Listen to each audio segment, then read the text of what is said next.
많은 사람들의 야유가 막 들리는데 많은 사람들의 야유가 들리는데 네, 그러실 수 있어요. 왜 세상이 어느 때인데 96도 아니고 192도 아니고 384도 아니고 48? 장난해? 이럴 수 있습니다. 근데 여러분들 놀라실 수도 있는데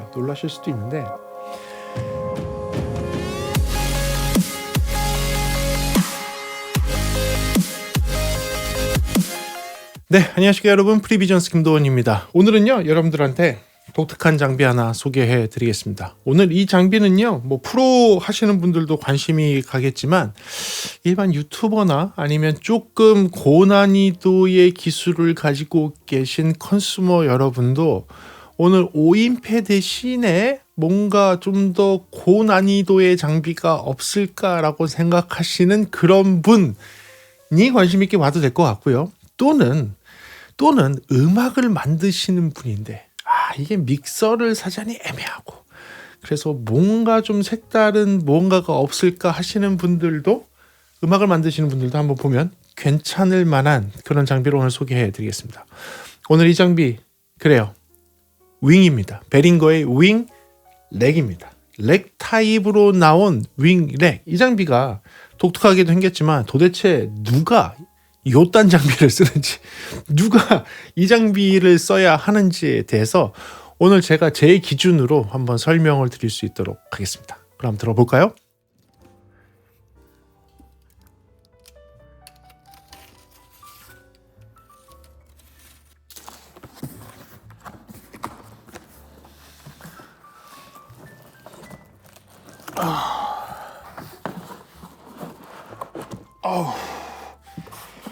이야,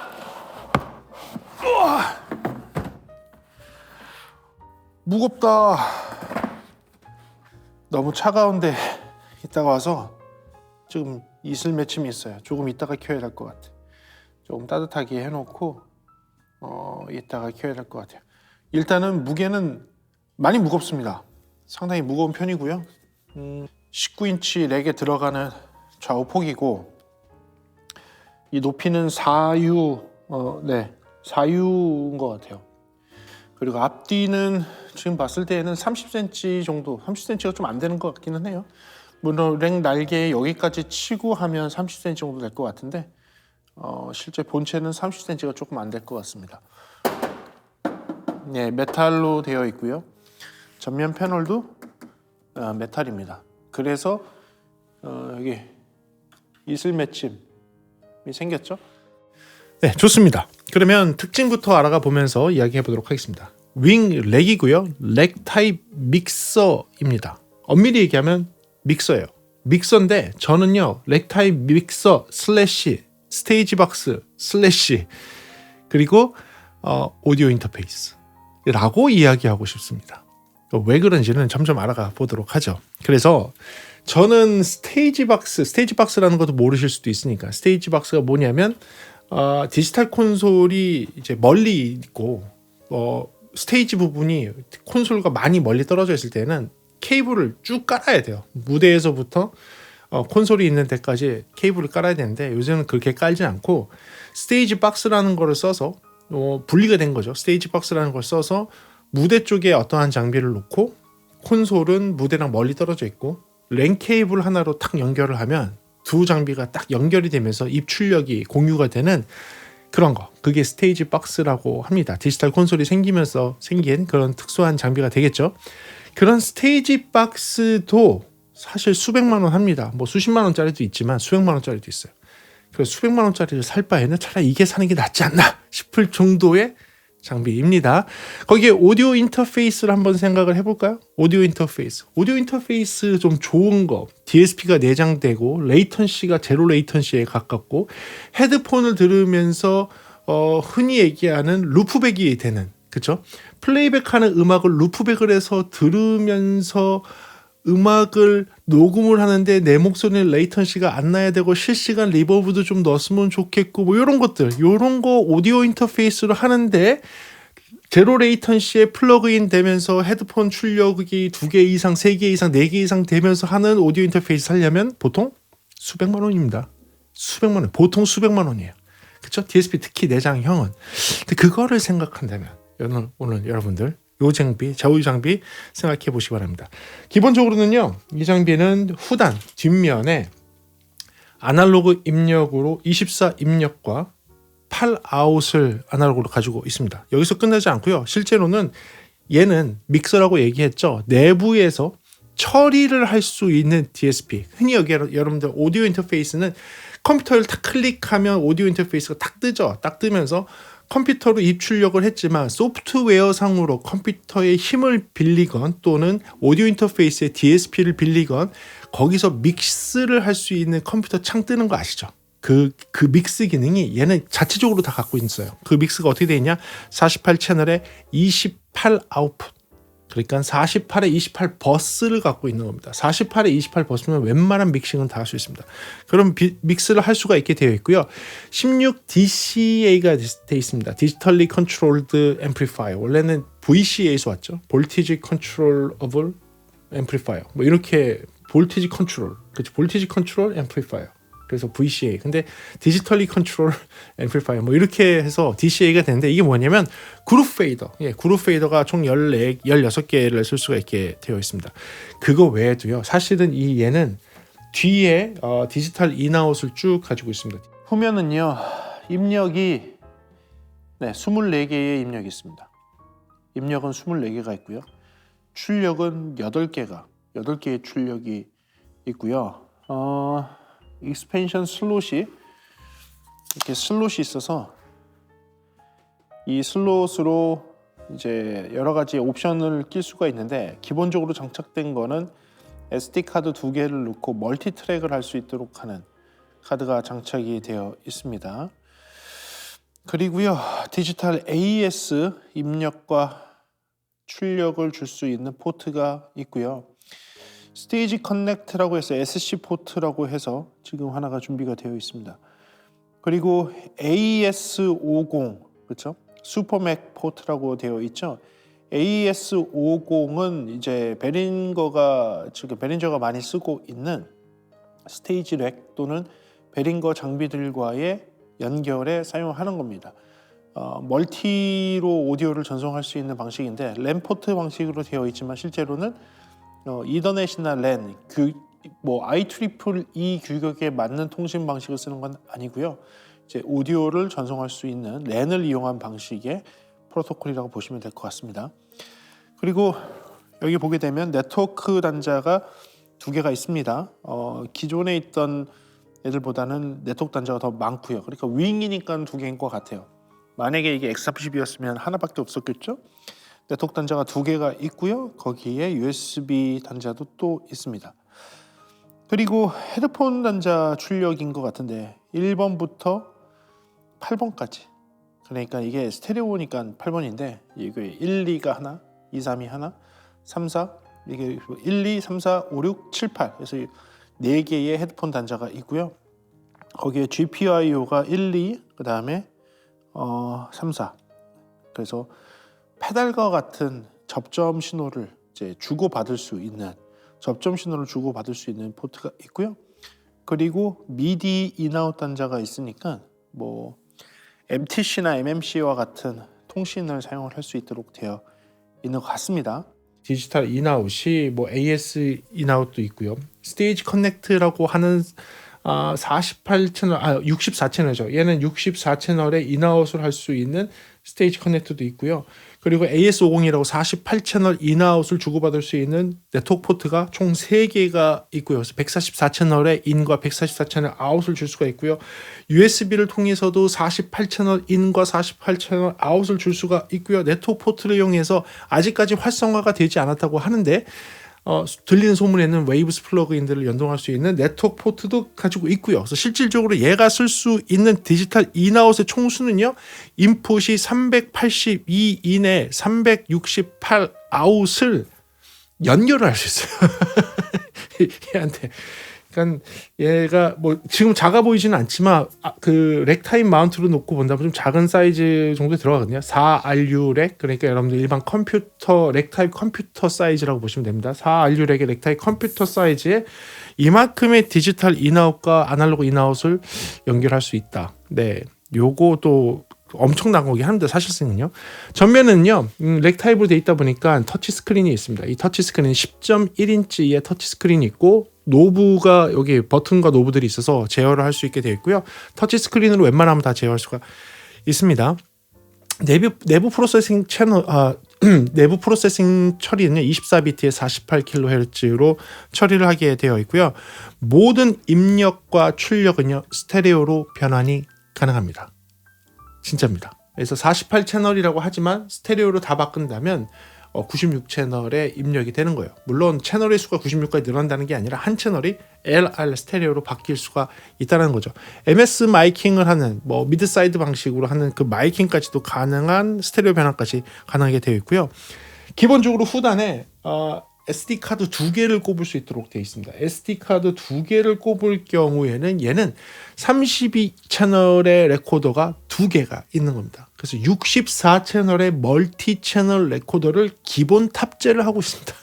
그러니까 64채널 멀티 트랙 녹음기가 제가 옛날에 녹음실에 있을 때 타스캠이라든지 LSS라든지 이런 것들이 있었는데 64채널의 녹음기를 갖추려면 그 당시 돈으로도 수백만 원이 아니라 수천만 원이 필요했어요.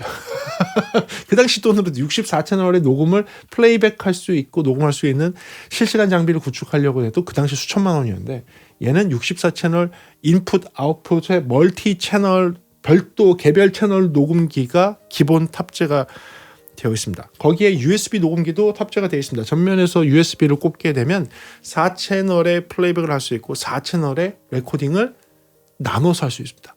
윙의 좋은 점 중에 하나는요. 그 레코더와 플레이어를 나눠놨다는 거예요. 그러니까 레코딩이 가고 있는 상태에서 플레이어로 재생을 할 수가 있습니다. 예를 들어서 USB를 연결하고요.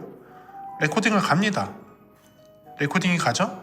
레코딩 가고 있는 상태에서 선택을 하고 플레이어를 누르면 플레이어도 갑니다.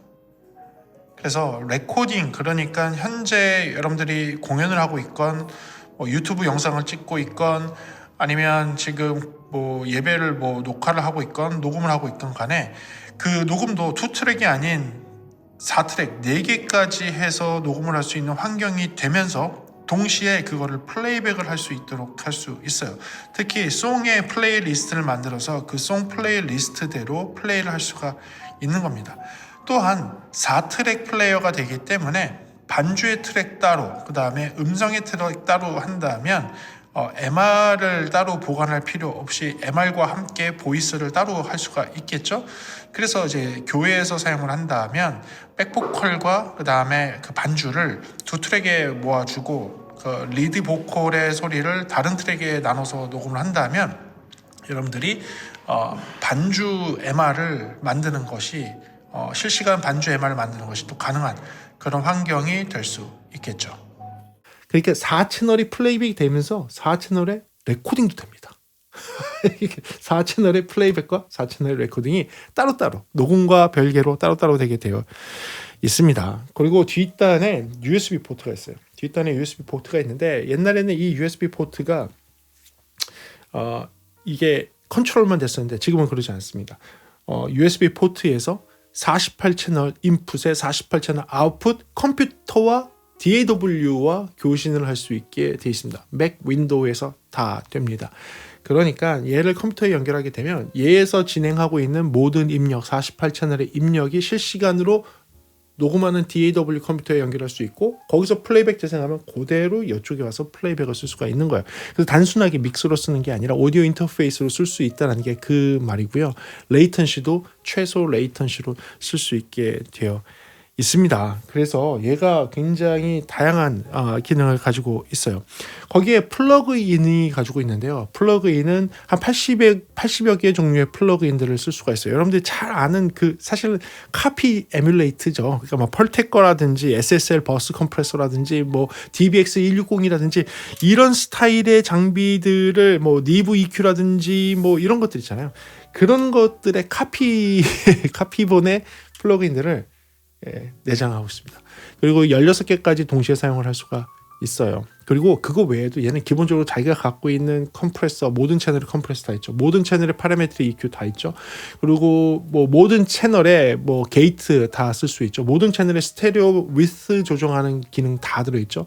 그리고 버스에서 보는 스펙트로그래프 같은 거 볼 수 있게 돼 있죠. RTA 기능 기본 탑재되어 있어요. 모든 채널에서 EQ를 보게 되면 RTA가 뜨게 돼 있고 출력부에서도 RTA가 뜨게 돼 있고요. 그 입력에 들어오는 소스에 RTA 보여, 출력으로 나가는 소스에 RTA 보여, 다 돼요. 딜레이 조정이 입력과 출력 딜레이 다 조정할 수 있어요. 그러니까 딜레이 프로세서까지 다 들어있는 사실은 종합 선물 세트와 같은 애예요. 거기에 앱까지 제어가 됩니다. 아이패드용 앱 따로 있고요. 핸드폰용 앱 따로 있고요. 핸드폰으로는 쉽게 보게, 작게 보게 할 수 있는 앱 따로 있고 아이패드로 할 수 있는 거 따로 있고요. 컴퓨터에서 쓸 수 있는 앱 따로 있습니다. 윈도우용, 맥용 다 따로 있습니다. 그리고 동시에 여러 개가 접속이 가능합니다. 여러 대 컴퓨터에서 여러 개 화면을 띄워놓고 여러 명이서 제어도 가능합니다. 그와 동시에 전면 패널에서 제어가 가능한 말도 안 되는 기능을 갖고 있는 이 장비는요, 소비자 가격이 237만 원입니다. 비싸다면 비싼데 이 기능과 입력과 이 모든 거를 본다면 말도 안 되는 겁니다. 거기에 아까도 잠깐 설명을 제가 빼먹었는데 프리앰프가 마이다스 프리앰프가 24채널이 들어가 있어요. 마이다스 아웃풋이 8채널이 들어가 있어요. 마이다스 콘솔의 프리앰프 24개에 마이다스 출력부 8개를 포함을 해서 237만 원이면요. 절대 비싼 거 아닙니다. 무지하게 싼 겁니다. 예, 무지하게 싼 거긴 해요. 그래요. 근데 이 장비를 저희 기준으로서 단순하게 오디오 프로세서로서, 오디오 믹서로서 생각하는 게 아니라 저희 기준으로서 요게 어떠한 순수하게 저희 기준으로, 다른 분들은 다른 걸 많이 얘기했을 테니까 저는 저희 기준으로 순수하게 어느 부분이 저한테는 장점으로 와 닿았는지, 그리고 어떤 부분이 단점으로 와 닿았는지 그 부분 한번 이제 풀어가 보도록 하겠습니다. 그래요. 제가 뽑은 첫 번째 장점입니다. 첫 번째 장점은요, 다기능의 믹서인데 저는 개인적으로는 다기능의 믹서 플러스 64트랙 멀티트랙 레코더 플러스 48채널의 오디오 인터페이스 기능이 동시에 된다는 것입니다. 그것도 믹서의 기능이 되는 상태에서 48트랙의 오디오 인터페이스 DAW와 연동이 동시에 되고요. 그 처리와 별개로 64트랙의 멀티 트랙도 동시에 돌아갑니다. 예, 이런 장비가 있을까요? 이게 너무 재밌는 거예요. 그러니까 이 장비를 사용하면 뭐 예를 들면 이런 겁니다. 믹서의 기능으로 지금 뭐 저희와 같은 프리비전스 홀에서 공연이 진행되고 있는 거예요. 이 공연이 진행되고 있는 거를 믹서의 기능으로 믹싱을 해서 라이브 사운드로 나오고 있는 거죠. 현장에서의 소리로 나가고 있는 겁니다. 그 와중에 USB 포트를 이용해서 컴퓨터에 연결을 해서 OBS와 연결을 하고 이 OBS에서 연결되어 있는 거를 가지고 유튜브 송출을 해요. 그것도 OBS에서 여러 채널로 할 수가 있어. 그럼 이게 뭐냐? 지금 아웃풋을요 분리를 해서 예를 들면 유튜브가 지금 5.1 서라운드까지 되거든요. 그러면 앰비언트 마이크들까지 분리해서 출력을 USB로 뽑아주면 유튜브 상에서 5.1 서라운드 방송을 라이브와 관계없이 유튜브에 송출을 할 수 있는 거예요. 또는 멀티랭귀지 방송, 한글 방송을 하고 있는데 서브 채널 트랙에다가 다른 언어를 실어서 멀티랭귀지 방송으로 보낼 수가 있는 거예요. 뭐 이런 것들이 가능한 거예요.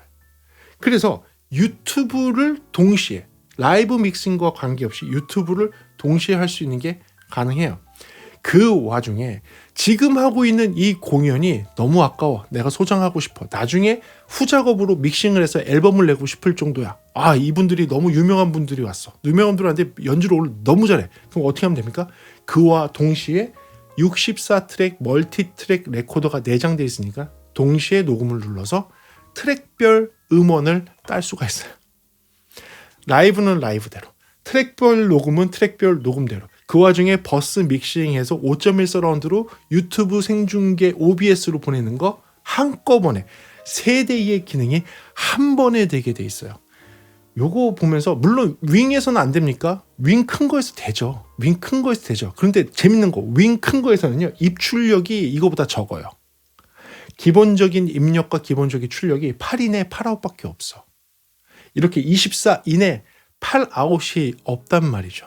이렇게 24인풋에 8아웃이면 저희와 같은 작은 공연장 또는 소규모 공연에서는 충분한 입력이에요. 소규모 공연에서는 충분한 입력이에요.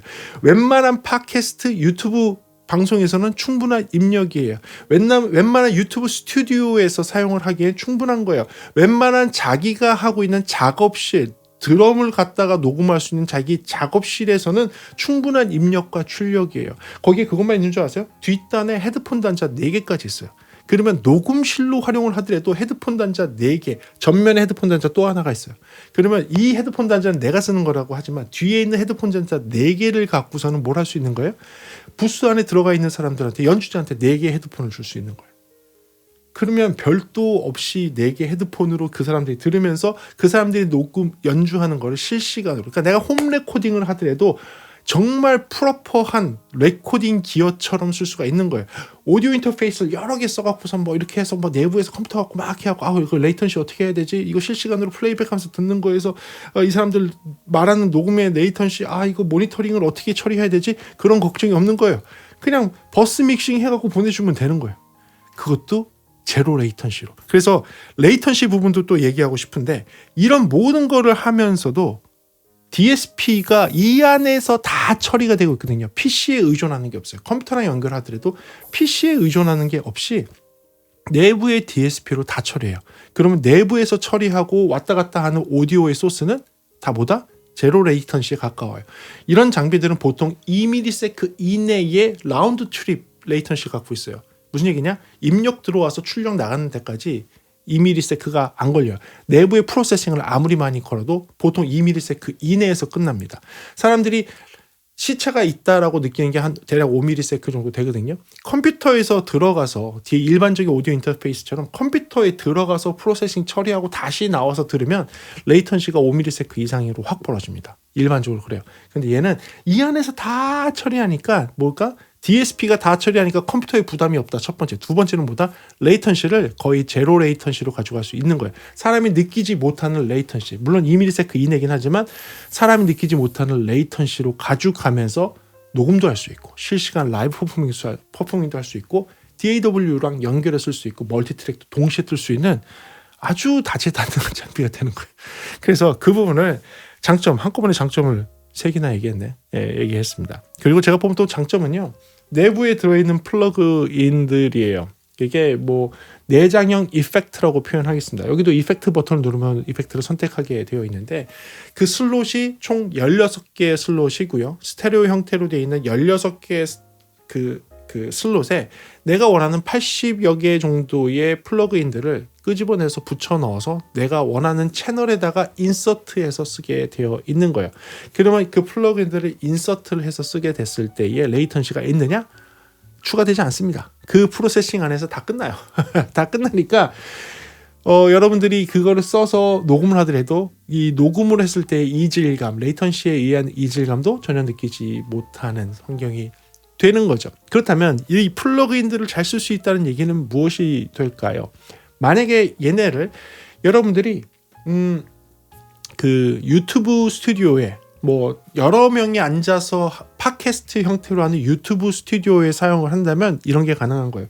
유튜브 스튜디오에서 사용을 할 때 마이크를 여러 개를 연결을 하고 그 상황에서 팟캐스트 하는 도중에 막 목소리가 막 커지고 막 떠들 때 보통 그런 거에 피크가 넘어가니까 어떻게 쓰죠? 여러분들 프리앰프 따로 쓰고 프리앰프에서 적정 레벨 잡아놓은 거에서 프리앰프 후단에서 컴프레서 또 따로 쓰고 그렇죠? 컴프레서 따로 써서 컴프레서로 넘어가는 오버되는 거 잡아주고 그렇게 잡아준 소리를 컴퓨터 인터페이스에 연결하고 오디오 인터페이스에 연결해서 그게 방송으로 송출될 수 있도록 하는 게 일반적인 세팅이에요. 그런 거를 잘 모르겠다라고 하면 그냥 디지털 믹서 하나 사서 디지털 믹서에서 세팅 다 잡는 거죠. 프리앰프 잡고 게이트 잡고 컴프 잡고 한 다음에 레벨 잡은 다음에 그게 방송에 나갈 수 있도록 연결을 따로 해줘서 오디오로 방송이 나가게 하는 건데요. 얘는 그 기능을 동시에 하면서 OBS로 보내는 게 가능한 게 안에 내장이 되어 있고 플러그인으로 쓸 수 있다는 겁니다. 거기에 또 한 가지, 이 플러그인 외에도 베링거가 예전부터 가지고 있던 아주 좋은 기능이 있어요. 그게 뭐냐면 오토 믹서입니다. 이 오토 믹서가 뭔지 보여드릴게요. 자, 일반적인 상황에 대해서 한번 이야기해 보도록 하겠습니다. 오토 믹서를 쓰지 않고 마이크가 4개가 사용되는 이런 상황이 있을 거예요. 그러면 대부분의 사람들이 아마 생각을 할 겁니다. 이 경우 내가 이 마이크에서 얘기를 하더라도 이 공간에서의 울림이 다른 마이크에 들어가는 거, 스피커의 소리가 다른 마이크에 들어가는 것 때문에 이런 경우에는 전문 엔지니어들이 뭐 게이트를 설정한다든지 다른 방법들을 사용한다든지 아니면 손가락을 놓고 쓰는 마이크만 올리고 나머지 걸 내리는 그런 수동 방식을 사용을 해서 이 문제들을 해결해 나갈 거예요. 그런데 여러분들이 만약에 유튜브를 한다든지 방송을 한다든지 또는 패널 토이와 같은 마이크를 여러 개 놓고 해야 되는 세미나라든지 여러 가지 형태의 것을 하게 된다면 그렇게 수동으로 한다는 것이 상당히 어렵고 또 게이트를 갖고서 맞추는 게 상당히 어렵다는 것을 좀 느낄 겁니다. 이제 지금에 있는 마이크로 소리를 전환해서 한번 들려드릴게요. 이제 핀 마이크가 아니라 지금 여기에 있는 이 마이크로 여러분들 듣고 있는 거고요. 저한테는 가장 가까운 4번 마이크를 통해서 여러분 소리가 들리고 계실 겁니다. 그런데 1번부터 3번까지의 이 3개의 마이크도 동시에 열려 있기 때문에 여러분들이 들릴 때에는 이 홀, 지금 8m 높이의 이 홀에서 들리는 울림과 저쪽에서 나오는 음악의 소리, 우리 앉아있는 저희 직원의 소리들 잡음까지 같이 이제 소리가 들리면서 이런 것들이 포함돼서 오디오가 여러분들께 들릴 거예요. 자, 이런 경우 많이들 경험하셨을 겁니다. 만약에 여러분들 팟캐스트를 한다든지 아니면 패널 토이와 같은 이런 식의 유튜브를 한다든지 여러분들이 여러 명이 나와서 함께 하는 유튜브 형식의 뭔가를 하게 되면 분명히 여러분들이 이제 전문가를 모셔다 놓고 전문가가 엔지니어를 뭘 한다든지 아니면 전문가가 세팅을 정말 잘해놓고 가야 된다든지 아니면 이렇게 울리는 장소에서 하지 않고 어디를 빌리죠? 스튜디오를 빌린다든지 방음 처리를 한다든지 이런 것들을 생각을 많이 하실 거예요. 그렇죠? 근데 여기서 간단한 솔루션을 하실 수 있습니다. 그 기능이 바로 무엇이냐? 오토 믹서입니다. 제가 오토 믹서를 활성화해 보겠습니다. 네. 지금 동일한 상황에서 오토 믹서를 활성화했습니다. 모두 4개의 마이크는 켜져 있는 상태에서 제가 지금 4번 마이크로 이야기하고 있어요. 아까의 소리와 지금의 소리가 어떻게 들립니까? 아까의 소리와 지금의 소리를 비교해서 들어보시면 아마도 그 차이가 느껴지실 겁니다. 이제 핀 마이크가 아니라 지금 여기에 있는 이 마이크로 여러분들 듣고 있는 거고요. 저한테는 가장 가까운 4번 마이크를 통해서 여러분 소리가 들리고 계실 겁니다. 제가 얘기를 하고 있는데 주변에서의 잡음의 소리가 현저하게 적어진 걸 확인할 수가 있고요. 그렇다면 마이크가 안 켜져 있느냐? 그거 아니야. 마이크 다 켜져 있습니다. 제가 3번 마이크로 옮겨와서도 그 소리가 느껴지실 거고요. 2번 마이크로 넘어와서도 그 소리가 느껴지실 겁니다. 1번 마이크로 넘어와도 마찬가지고요. 마찬가지로 제가 움직이면서 얘기하는 거, 그러니까 여러 사람이 패널 토이 하듯이 이야기하는 환경을 만들어도 마치 하나의 마이크가 저를 쫓아다니는 것처럼 그게 자연스럽게 기계가 제가 2번 쓰다가 1번 쓰다가 2번 쓰다가 3번 쓰다가 4번을 쓰더라도 계속 그 레벨, 오디오 레벨을 계속 보정해서 하나의 마이크만 쓰는 것처럼 만드는 거. 이게 오토 믹서입니다. 그래서 2명, 3명이 동시에 얘기해도 그거에 대한 개인을 보정을 하는 건데요. 그 오토 믹서는 이런 식으로 보여지게 됩니다. 이게 오토 믹서를 설명하는 거예요. 제가 지금 1번 마이크에 쓰고 있으니까 1번 마이크의 레벨을 최대로 하고 나머지 거를 스스로가 줄이려고 하는 모습이 보이고요. 2번 마이크로 와서 제가 2번 마이크를 쓰게 되면 2번 마이크의 개인값을 최대로 하고 나머지를 줄이려고 노력하고요. 지금 마찬가지로 3번 마이크에 오게 되면 3번 마이크를 최대로 하고 나머지를 줄이려고 4번 마이크를 사용을 하게 되면 4번 마이크를 사용하고 나머지를 줄이려고 노력을 하게 됩니다. 이 사이에서 제가 왔다 갔다 하면서 얘기를 하게 되면 어떻게 하든지 하나의 마이크만 쓰는 것처럼 만들려고 기계가 노력하는 것, 그게 오토 믹서의 기본입니다. 특히 개인 쉐어 오토 믹서의 기본 형태가 되는 것입니다. 오토 믹서는요, 이런 식으로 하나의 마이크만 사용을 하는 것처럼 나머지 마이크의 레벨을 줄여주는 방식을 쓰고 있어요. 제가 3번 마이크로 이야기하게 되면 나머지 4번과 2번과 1번의 마이크의 레벨을 자동으로 줄여가면서 3번 마이크만 최대의 수치가 나올 수 있도록, 최대의 오디오 레벨이 나올 수 있도록 해주고 나머지를 줄일 수 있도록 하는 것을 오토 믹서의 기본으로 보시면 돼요. 그렇다면 두 명이 동시에 이야기한다면 어떻게 되는 걸까요? 두 명이 동시에 얘기하는 것처럼 제가 이 두 마이크를 끌고 와서 얘기하고 있습니다. 그렇다면 3번과 4번의 마이크가 동시에 사용되는 것처럼 들리게 할 수 있어요. 그 얘기는 3, 4번이 지금 저를 동시에 잡으면서 소리를 내고 있는데 나머지 1번과 2번 마이크는 레벨이 내려가 있죠. 만약에 3번과 4번 이렇게 끌어와서 썼다면 레벨이 더 올라가야 되는데요. 엄밀히 얘기하면 더 올라가야 되는데 이 오토 믹서는요. 3번과 4번이 동시에 사용하게 되면 레벨을 3번과 4번의 합이 하나의 마이크가 될 수 있는 레벨로 살짝 낮춥니다. 약 3dB 정도 낮춰서 마치 두 개의 마이크를 쓰고 있지만 하나의 마이크만 사용하는 것처럼 들리도록 여러분들께 실시간으로 보정을 해줘요. 이 상태에서 하나의 마이크만 쓰는 것처럼 바꿔버리면 이 레벨을 여기를 줄여주면서 이 마이크만 쓰게 만들고요. 두 개의 마이크를 동시에 사용하도록 만들면 두 개의 마이크의 합이 하나의 마이크처럼 되게 만드는 겁니다. 그게 오토 믹서예요. 단 듀간 씨가 1974년도에 이 컨셉을 만드시고 1975년도에 프로토타입을 만드셨다고 합니다.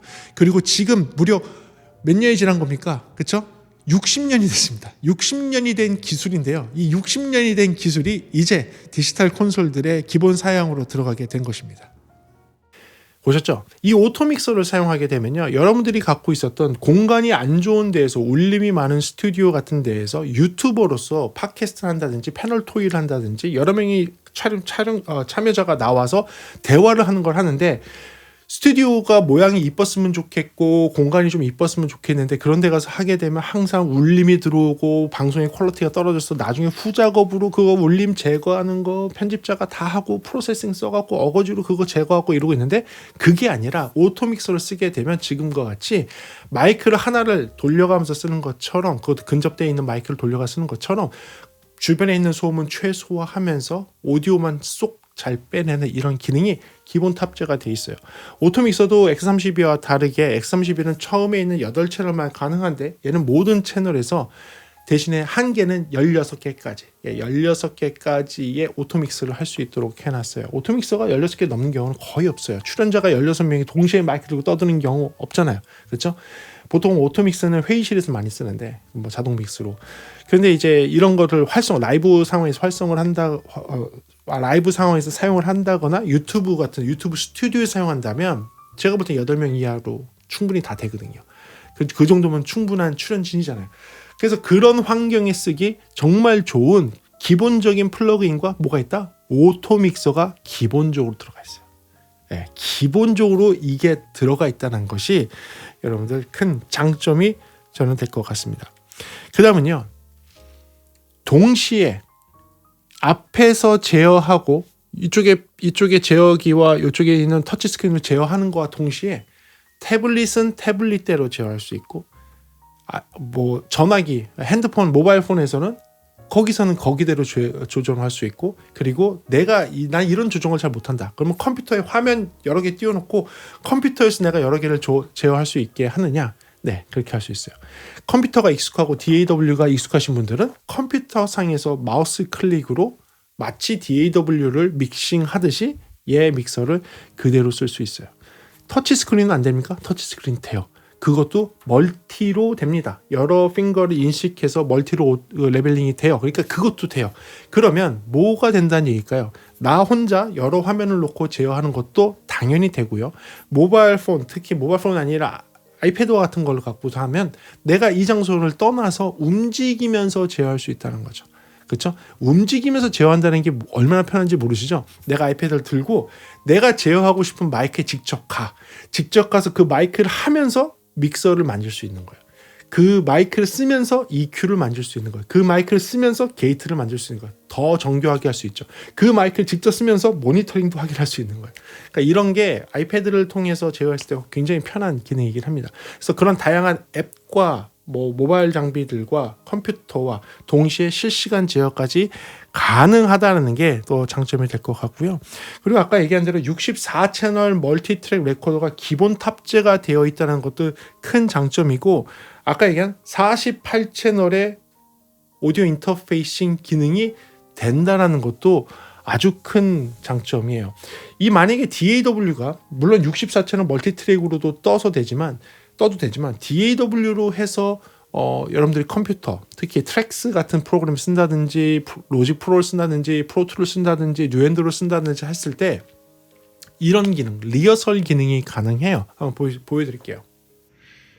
메인으로 전체를 바꿀 수도 있고 얼트를 통해서 전체를 그러니까 얼터네이티브 예비 입력으로 바꿀 수가 있어요. 이게 왜 필요하냐? 메인 입력으로 사용을 해서 이런 식으로 메인 입력으로 사용을 해서 공연이 진행되고 있는 또는 지금 쓰고 있는 환경, 아날로그로 입력이 들어오고 오디오를 쓰고 있는 환경을 그대로 멀티트랙으로 USB를 통해서 컴퓨터에 녹음을 하는 거예요. USB를 통해서 컴퓨터에 녹음을 해놓고요. 컴퓨터에서는 트랙스와 같은 무료 멀티트랙 레코더 프로그램 사용을 해서 컴퓨터에 녹음을 해놓고요. 뭘로 하면 되냐면 얼트를 통해서 전체를 바꾸면 컴퓨터에서 플레이백을 하게 되면 아까 녹음됐던 소스가 그대로 이쪽으로 들어오게 됩니다. 그 얘기는 뭐냐? 연주자가 있을 때는요. 메인으로 놓고 녹음을 뜨면서 최대한 믹스 연습을 하세요. 최대한 믹스 연습을 하다가 연주자들이 떠나고 나면요. 얼트로 변환시키고 녹음된 거를 재생을 하면 다시 얼터네이트 입력으로 아까 리허설 했던 그 소스가 그대로 들어와서 모든 채널의 레벨이 뜨게 됩니다. 모든 채널의 레벨이 뜨면서 그 레벨대로 해서 믹스 연습을 할 수가 있어요. 지금은 메인 입력의 소리고요.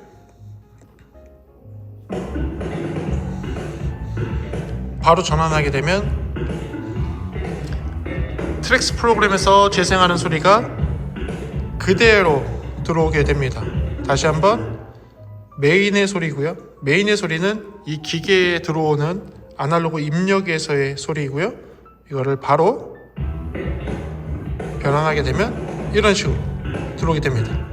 그래서 미터를 보게 되면 지금 보시는 것처럼 여기에 있는 이 미터의 값이 전체 입력으로 들어오는 것을 확인하실 수 있습니다.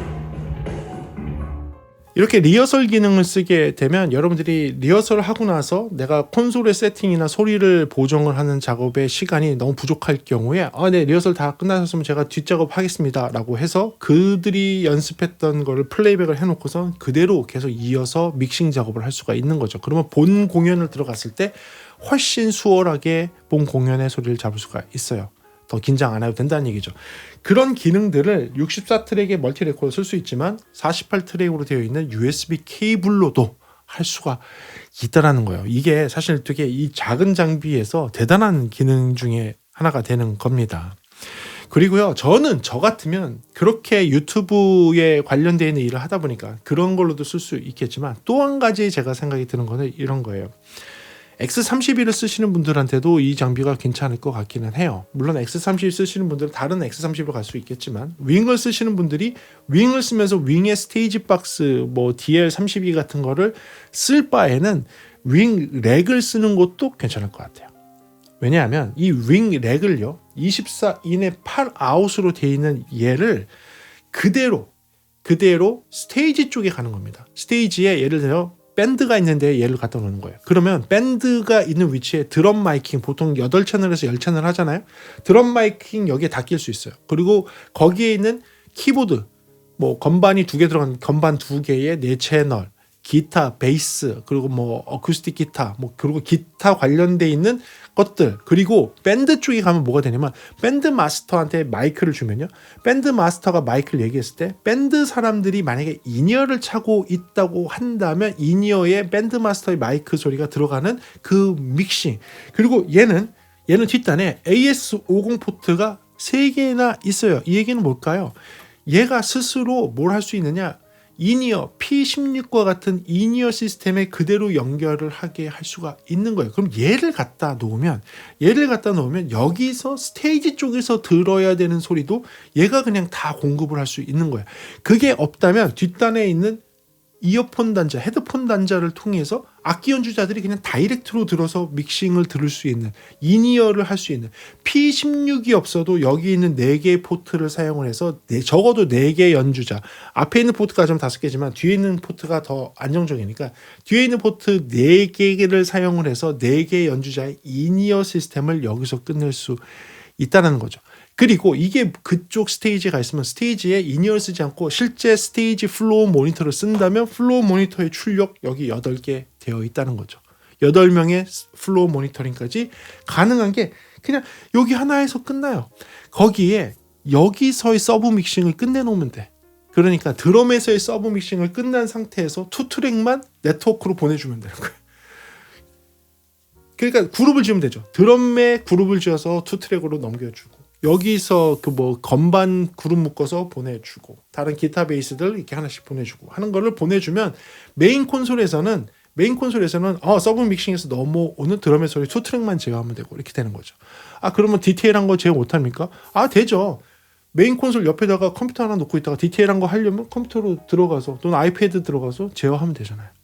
그러니까 콘솔의 확장을 할 수 있는 채널의 확장을 할 수 있는 능력에 인이어 모니터링의 자유로움에 기타 인이어가 없는 상태에서도 인이어를 할 수 있는 헤드폰 단자를 이용한 방식에 P16을 연결할 수 있는 P16 허브의 역할에 모니터링을 직접 뽑아서 연결할 수 있는 스테이지 모니터 연결할 수 있는 아웃풋 단자에 입력의 수를 더 늘릴 수 있는 입력 확장까지 함께 할 수 있는 스테이지 렉 대신에 쓸 수 있는 윙 렉이 될 수 있다는 거죠. 그래서 저 같으면 윙이 있다라고 하면 윙 렉을 차라리 스테이지 쪽에 갖다 놓는 것도 굉장히 좋은 방법인 것 같아요. 윙 렉을 갖다 놓으면 윙에서의 기능을 훨씬 더 배로 높여서 잘 쓸 수 있는 그런 환경이 될 것 같아요. 그래서 그런 부분도 제가 봤을 때는 제가 봤을 때는 장점이 될 것 같고요. 앞에 있는 내용들을 계속 얘기했지만 저는 계속 있다 보니까 이 장비 갖고선 정말 잘할 수 있는 게 있을 것 같아요. 저는 이제 컨설턴트의 입장에서 제가 예를 들어 유튜브 스튜디오를 컨설팅을 해줘야 된다. 그런데 유튜브 스튜디오를 하시는 분들은 매일매일 똑같은 세팅, 왜냐하면 똑같은 프로그램이 연속해서 돌아가니까 세팅이 바뀌는 거 굉장히 싫어하시더라고요. 예를 들면 저도 슈카월드를 좀 보는데 슈카님께서 그 얘기 하더라고요. 아직도 로직텍 카메라 쓰고 아직도 그 로직텍 마우스 쓰고 이 컴퓨터의 세팅이 절대 바뀌면 안 되니까 다른 방송을 하려면 다른 세트가 와야 된다. 이 방송을 망치면 안 된다 할 정도로 그 세트가 그대로 있어야지 방송을 항상 똑같이 유지할 수 있다라고 해서 그런 투자를 하시는 분들도 봤어요. 그거 보면서 느끼는 게 무엇이냐면 유튜브 방송이라는 것은 한번 어느 정도의 퀄리티가 나오는 방송의 유튜브 시스템을 가져놓으면 항상 똑같이 돌아가야 된다는 거죠. 만약에 얘 대신에 믹서를 갖다 놓게 되면 믹서는 누군가의 손이 쉽게 닿을 수가 있어요. 페이더에 쉽게 터치를 할 수가 있어요. 노브에 쉽게 터치를 할 수가 있어요. 그렇기 때문에 누군가가 만져서 소리가 틀어질 수가 있는 환경이 렉보다는 훨씬 더 많이 되는 거죠. 그리고 이 렉은요, 렉이라는 장비 안에 박혀 있으면 이 장비는 사실 잘 건드리는 장비가 아닌 게 됩니다. 그러면 제가 컨설턴트의 입장이라면 이러한 렉 형태의 장비를 렉 장비 안에 뭐 컴퓨터가 있는 그쪽에 같이 장착을 해놓고 그 유튜브 스튜디오에 맞는 세팅을 해놓은 다음에 프리셋으로 간단하게 불러서 시스템을 전환을 할 수 있게 하는 거죠. 그러면 무슨 쇼의 유튜브를 할 때는 버튼 하나 딱 누르면 착 바뀌어서 모든 오디오가 똑같이 항상 그때 그 세팅으로 갈 수 있게 해주고요. 그리고 오토믹스까지 넣어서 목소리까지 같이 제어되게 해주고요. 그리고 다른 세팅을 부르면 프리셋 딱 누르면 프리셋 딱 전환되면서 다른 세팅을 할 수 있게 하고요. 그리고 그 프리셋 전환은요, 제가 쓰는 이런 스트림덱 있죠? 이런 스트림덱 장비에서 버튼 하나 딱 누르면 얘가 연동돼서 탁 바뀌게 할 수가 있어요. 그 기능도 기본적으로 스트림덱하고 얘하고 연결이 돼요. 그러니까 그렇게 한다면 컨설턴트 입장에서는 유튜브 스튜디오에 진짜 제일 적합하지 않나 싶은 그런 생각이 드는 장비입니다. 물론 이런 걸 갖다 놓고 조그마한 유튜브 스튜디오에다가 하라고 하면 조금 오버할 수 있습니다. 뭐 너무 많은 입출력과 너무 많은 출력을 가지고 있으니까, 입출력을 갖고 있으니까. 하지만 어느 정도 규모가 되는 뭐 4인, 8인 정도의 운영을 하고 있는 스튜디오라고 한다면 출연진이 좀 되고 핀 마이크나 마이크가 조금 많이 설치가 돼 있는 그런 장소라면 사실 이런 장비가 가성비 장비가 아마 될 것입니다. 그래서 그런 장비에 좋게 쓸 수 있는 윙렉이라는 것을 장점에 놓도록 하겠습니다. 그리고 마지막 장점입니다. 마지막 장점은요, 이 가격에 이 사이즈에 아마도 가장 효율적이고 가장 기능이 많고 가장 가성비 제품일 것 같습니다. 감히 그렇게 얘기할 것 같습니다. 왜냐하면 마이다스 프리에 마이다스 아웃풋에 디지털 인아웃까지 모두 한다면 380여 인아웃풋을 동시에 운영할 수 있고 멀티트랙 레코더에 DAW 연결할 수 있는 오디오 인터페이스 기능에 USB 별도 플레이어에 터치에 멀티 커넥션으로 아이패드, 아이폰, 컴퓨터, 맥이나 PC 다 연결해서 동시에 쓸 수 있고 헤드폰 출력으로 오디오 나가고 이렇게 모든 게 가능한 게 PC의 컴퓨터의 부하 제로로 만들고 내부의 프로세싱으로만 거의 제로 레이턴시에 가깝게 처리해서 모든 걸 끝낸다? 이런 오디오 인터페이스가 나왔다. 만약에 한다면 1,000만 원 넘겠죠. 예, 제가 볼 때 1,000만 원 넘을 수 있을 것 같아요. 만약에 이런 믹서가 나왔는데 멀티트랙 레코더 기능을 탑재한다고 한다면 가격이 또 확 올라갈 수 있겠죠. 멀티트랙 레코더가 이렇게 해서 64채널에 인아웃을 할 수 있는 애가 나왔다? 수백만 원 할 수 있겠죠. 그런 걸 놓고 본다면 굉장히 가성비가 좋은 장비인 것은 맞는 것 같습니다. 윙에서는 이 생각을 진짜 잘한 것 같아요. 이게 별거 아닌 것 같은데 사용해보니까 정말 편합니다. 윙의 렉은요, 이런 렉 타입 장비입니다. 그래서 장비가 장착이 되거나 렉에 껴지는 건데요. 여기서 정말 중요한 거, 여기 밑에를 잡고 이렇게 하는 거예요. 이렇게 하게 되면요, 터치, 기본적으로 윙은 터치로 제어를 하게 되어 있는 애입니다.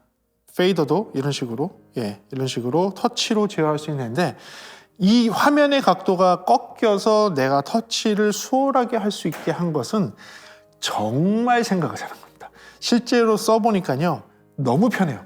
이렇게 각도가 꺾여서 쓸 수만 있다면 마치 믹서를 쓰는 거와 거의 동일하게 쓸 수가 있습니다. 이거는 정말 생각을 잘한 것 같습니다.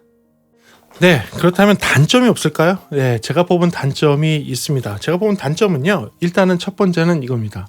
화면과 여기에 있는 노브로만은 제어하기가 너무 어렵습니다. 이게 장점이자 단점이에요. 장점으로 얘기한다면 손이 많이 안 탄다. 그러니까 누가 함부로 만질 수 없다라는 게 장점이 될 것 같은데, 단점은 동시에 제어하기가 쉽지 않습니다. 익숙해지지 않으면. 왜냐하면 제어할 수 있는 노브나 버튼, 터치 화면으로만 제어한다는 게 빠르게 제어할 수는 없어요. 그러니까 굉장히 라이브 공연이 빠르게 진행되고 굉장히 많이 바뀌어야 된다고 한다면 여기에는 전면 패널만 갖고선 제어하는 거는 솔직히 좀 어렵습니다. 굉장히 빨라야 돼요. 젊은 친구들은 가능합니다. 충분히 가능해요. 20대, 30대, 10대는 더 가능하겠죠. 30대 이하가 더 유리할 것 같아요. 이렇게 나이로 끊어서 좀 죄송하긴 하지만 평균적으로 좀 젊은 친구들이 이런 거 잘하잖아요. 그래서 젊은 친구들은 잘할 수 있을 것 같아요. 그리고 익숙해지기만 하면 굉장히 빠르게 할 수 있습니다. 근데 실제로 저는 좀 빠르게 하기는 조금 어렵더라고요. 많은 분들이 이런 부분 좀 불편하게 생각할 수 있을 것 같아요. 그래도 페이더가 나와 있고 노브가 좀 많이 나와 있어야지 빠르게 선택해서 갈 수 있는데 그런 부분에서 약점이 될 수 있다. 그래서 그 부분을 첫 번째 단점으로 놓기로 하고요. 두 번째 단점은요. 지금 아까도 장점을 설명하고 제가 막 이렇게 이런저런 얘기를 하는데 여러분들이 들으면서 저게 뭔 얘기야? 저게 뭔 얘기야? 저게 나한테 필요해? 뭐 이런 것들을 좀 느꼈을 거예요. 근데 이게 제가 얘가 할 수 있는 기능에서 상당히 많은 부분을 설명 안 하고 말한 거예요. 더 들어가면 더 많아요. 벡터 스코프부터 시작해서 안에 보면 스테레오 위스 조정하는 거, MS 마이킹, 미드 사이드 방식의 마이킹부터 시작해서 스테레오 위스를 좁힐 수도 있고 넓힐 수도 있고 패닝도 있지만 스테레오 채널에서의 밸런싱이라는 것도 존재하고요. 틸팅이라는 것도 존재하고 훨씬 더 많은 기능이 있어요. 그러니까 오토 믹서도 X타입, Y타입 이렇게 해서 뭐 선택하는 것부터 시작해서 너무 많은 세팅이 있어요. 라우팅도 굉장히 다 해줘야 되고 앞에 있는 전면 패널도 뭐 이렇게 해야 되고 이게 이 설명을 제가 왜 드리느냐, 이 장비의 기본적인 기능은 여러분들이 금방 매뉴얼만 보면 할 수 있어요. 기본적인 기능은 뭐 누구나 뭐 조금만 시간만 들이면 할 수 있을 정도가 됩니다. 그런데 제가 이걸 단점에 어떤 부분을 놓은 것이냐 이거예요. 이 장비를 100% 활용하려면 무조건 음향 지식이 중급 이상이어야 돼요. 초보자는 이 장비를 100% 쓰지 못합니다. 네. 중급자 이상이 되어야지만 이해할 만한 기능들이 들어가 있어요. 그것도 좋은 거 아닙니까? 난 어차피 오디오 인터페이스 쓰는데도 거기에 있는 기능들 다 못 쓰는데요. 네, 그렇게 생각하신다면 되게 편하게 마음을 먹으셔도 돼요. 200만 원이라는 돈이 어떻게 보면 오디오 인터페이스에서 와 엄청나게 비싸다라고 얘기하실 수도 있지만 사실 24 인풋에 8 아웃을 가지고 있으면서 디지털 인아웃 다 되면서 녹음 기능 다 들어가 있고 내장형 DSP에 제로 레이텐시 갖고 있고 뭐 이런 오디오 인터페이스를 생각한다면 정말 싼 가격이거든요. 다 필요 없고요. 여기서는 일부 기능만 써도 충분해요라고 한다면 상관은 없어요. 근데 제가 이거 단점 뽑은 건 뭐냐? 그래도 이 장비가 할 수 있는 능력이 정말 많은데 그거를 100% 쓰려면 중급자 이상의 지식이 있어야지만 100% 사용 가능하다는 거죠. 저도 써보니까 초보자들이 어느 정도 쓸 수는 있어요. 또는 필요한 기능들을 어느 정도 뽑아 쓸 수 있어요. 근데 배워야 돼요. 배워서 중급자 수준까지 올라가셔야 돼요. 그렇다면 이 장비를 100% 사용할 수 있습니다. 그렇다면 정말 이 돈이 하나도 안 아까우실 거예요. 이 금액이 전혀 안 아까운 장비가 될 수 있습니다. 그래서 그 부분을 단점에 놓도록 하고요. 이 부분에서도 많이 실망하시는 분들이 계실 수 있습니다. 뭐냐? 디지털의 샘플 레이트가 24비트에 48kHz가 맥스입니다. 많은 사람들의 야유가 막 들리는데 네, 그러실 수 있어요. 왜 세상이 어느 때인데 96도 아니고 192도 아니고 384도 아니고 48? 장난해? 이럴 수 있습니다. 근데 여러분들 놀라실 수도 있는데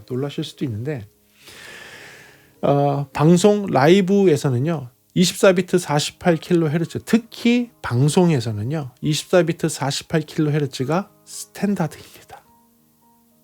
24비트 48kHz의 무압축 처리 방식의 오디오가 압축을 한 96K나 192K보다 소리가 더 좋습니다. 그래서 방송국에서는 무손실 무압축의 깨끗한 24비트 48kHz의 오디오 소스를 더 선호합니다. 그래서 이 장비가 그래도 방송 장비의 기준에 맞춰서 나오다 보니까 24비트에 48kHz로 나왔어요. 물론 96까지 되면 더 어땠을까, 더 좋지 않았을까라는 아쉬움은 저는 있습니다. 아쉬움이고 여러분들도 마찬가지로 그게 아쉽기 때문에 단점에는 났습니다. 단점에는 났는데 그렇다고 해서 너무 그렇게 생각 안 하셔도 돼요. 왜냐하면 지금 현재 여러분들이 보고 있는 유튜브도 24비트에 48kHz가 맥스입니다. 그리고 제가 이 영상에서도 설명을 드렸죠. 이 영상에서 뭐라고 했습니까? 네, 유튜브의 현실에 대해서 얘기를 한 게 양쪽 영상 보시면 되겠다. 양쪽 영상 보시면 되겠다. 유튜브의 현실에 대해서도 제가 말씀을 드렸죠. 이 영상 한번 확인해 보시면 되고요. 그래도 아쉽습니다. 24비트에 48kHz 아쉬워서 단점에 놓도록 하겠습니다. 그 다음은 이 장비를 잘 쓰려면 컴퓨터에 익숙해야 됩니다. 세팅을 하는 모든 것들이 컴퓨터 상에서 하는 세팅이 많습니다. 예를 들면 DHCP가 뭐며 스태틱 IP 어드레스가 뭐며 컴퓨터로 앱을 연결을 해서 쓰면서 컴퓨터 상에서 마우스 클릭으로 해서 해야 되는 일들이 생각보다 많습니다. 전면 패널에서 조정하는 게 어려워지면 반드시 앱이나 컴퓨터를 이용해서 제어를 해야 되는데 그게 익숙하셔야 돼요. 그래서 제가 얘기한 게 아까도 얘기했지만 이건 젊은 친구들은 정말 잘할 거야. 너무 편하게 할 수 있어요. DAW에 익숙한 친구들은 컴퓨터까지 열고 아이패드까지 열고 얘의 패널까지 사용을 하면 너무 편하게 그 어떤 콘솔보다도 너무 편하게 날아다니면서 하실 수 있을 겁니다. 하지만 트래디셔널 장비에 익숙하신 아날로그 믹서의 페이더에 익숙하신 분들은 분명히 너무 불편하다 라고 생각하실 거고 컴퓨터를 갖고 마우스질로 내가 믹싱을 하라고 이거 불편해 하실 분들 분명히 있습니다. 그래서 그 부분을 단점에 놓도록 하고요. 그리고 마지막 단점입니다. 마지막 단점은요. 이 장비가 처음에 나왔을 때에는 입력과 출력, 라우팅 관련되어 있는 입출력을 연결해주고 여기에 있는 이 버튼들과 노브들을 연결 지어주는 세팅이 기본적으로 필요합니다.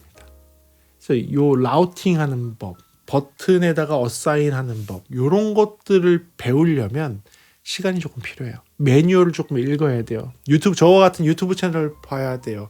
베링거 홈페이지에 있는 유튜브를 조금 봐야 돼요. 그래서 입출력을 연결짓고 뭐 이런 것들을 보셔야 돼요. 안 그러면 입출력이 있는데도 왜 어디는 소리가 나고 왜 어디는 소리가 안 나지? 도대체 USB를 플레이백하는 거는 어디로 플레이가 되고 있는 거지? 나 USB에 녹음을 하고 싶은데 어떻게 해야지 USB 녹음이 되지? 이런 것들 라우터에 들어가서 세팅을 다 잡아줘야 돼요.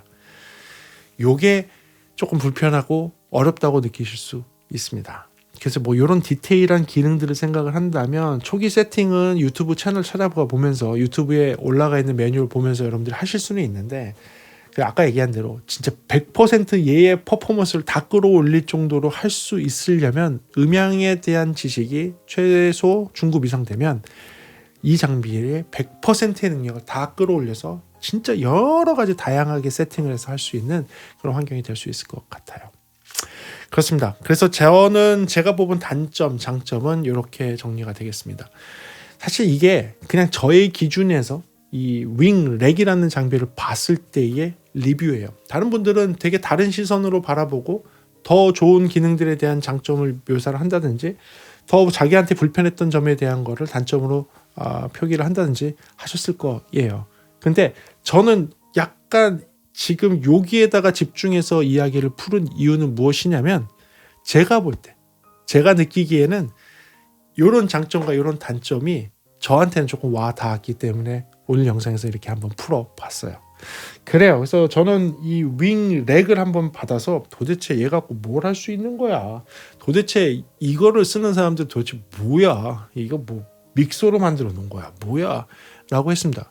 그런데 하나하나 뜯어보니까 생각보다 되게 괜찮았어요. 하나하나 뜯어보니까 생각보다 되게 괜찮았고 이거 다양한 데 쓸 수 있겠다. 저 같은 컨설턴트는 이거 이렇게 쓰는 게 더 낫겠는데 스테이지렉의 스테이지 인터페이스보다는 이게 낫겠는데 차라리 그냥 이거 놓는 게 낫겠는데 이거 보니까 유튜브 스튜디오에 그냥 이거 갖다 놓는 게 오히려 손 안 타고 에러가 더 안 나서 내가 덜 불려다닐 것 같은데 뭐 도움이 필요 없으면 내가 원격으로 들어가서 원격 제어하면 되잖아. 내가 논산에 있지만 서울에 있는 어디요? 어느 스튜디오요? 그거 잘 안 돼요? 제가 접속해 볼게요. 접속됐죠? 소리 나죠? 됐나요? 전화상으로 끝날 수 있겠는데? 라는 게 보이는 그런 장비였어요. 그런 장비여서 오늘 조금 저는 개인적으로 되게 재미있어서 요거에 대한 리뷰를 한번 해봤습니다. 뭐 다른 시선을 갖고 있거나 다른 불편함을 갖고 계신 분들이 꽤 있을 것 같아요. 저도 이거 쓰다 보면 조금 더 불편한 것들이 느껴지겠죠. 그래도 지금 상태에서 제가 이게 갖고 와서 조금 써본 것으로서는 이렇게 제가 장점과 단점을 말씀드릴 수 있을 것 같습니다. 그래서 여러분들한테 조금 도움되는 영상이었길 바랍니다. 그래요. 새해에 들어서도 열심히 여러분들께 장비에 대한 리뷰 이렇게 할 수 있도록 하고요. 이 장비에 대한 리뷰는 제가 이거에 대해서 뭐 그런 거 아니고요. 이 장비를 수입하는 회사 아빅스가 저한테 그 협찬 빌려줬어요. 좀 줘라. 농담입니다. 농담이고요. 빌려줬어요. 왜 저한테 말씀드렸죠? 제 친구예요. 친구. 이 수입하는 데 있는 회사의 이사분이 제 친구예요. 저랑 친한 친구입니다. 저한테 골프도 많이 가르쳐주는 친구인데 그 친구가 빌려줬어요. 빌려줘서 잘 써보고 잘 돌려줄 예정입니다. 그래서 뭐 그런 거에 대한 오해는 없으시면 좋겠고요. 그리고 선풀 릴레이가 계속 진행이 되고 있습니다. 여러분들 아시고 계시죠? 선풀 요새 악플이 참 많은데 선풀 릴레이를 계속 하고 있어요. 여러분들께 선풀을 달아주기를 부탁을 드리고요. 12월 달은 선풀 릴레이 추첨해서 지난 1월 초에 추천 방송 했습니다. 그래서 꽤 여러분들께 선물을 드렸어요. 마찬가지로 1월에도 계속 됩니다. 제가 유튜브를 통해서 벌어들이는 수익의 상당 부분을 여러분들께 선물로 베풀도록 하겠습니다. 그래서 이 영상에도 선풀 달아주시면 나중에 2월 초에 1월달 영상들 거를 추첨을 해서 여러분들께 선물 드릴 수 있도록 하겠습니다. 거기도 꼭 참여해 주세요. 알겠습니다. 여러분들 오늘은 이렇게 한번 준비해 봤습니다. 여러분들 새해 복 많이 받으시고 다음에는 조금 더 재미있는 음향 이야기나 제품에 대한 리뷰로 돌아올 수 있도록 하겠습니다. 오늘 시청해주셔서 감사합니다. 지금까지 프리비전스였습니다. 감사합니다.